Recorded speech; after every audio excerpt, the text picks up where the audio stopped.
Blackstone Audio presents Red Desert by Clive Rosengren. This book is read by Clive Rosengren. Chapter 1.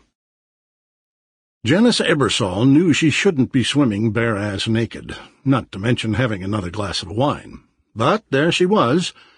The long-stemmed goblet was partially full, perched on the edge of the pool under the diving board.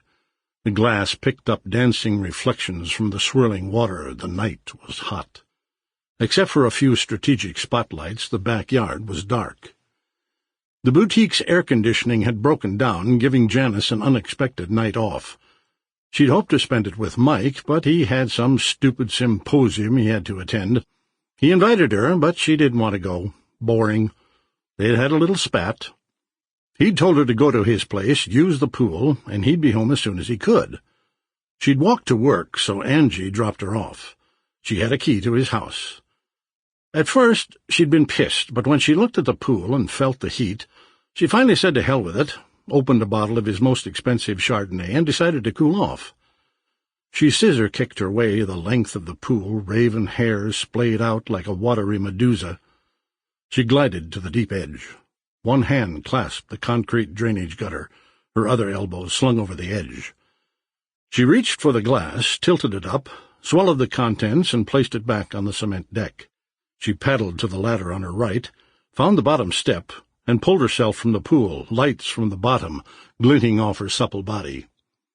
She picked up the empty glass and filled it from the bottle sitting on a glass-topped table. Her cell phone lay on a towel. She picked it up. No messages. A boombox played some light rock from a CD.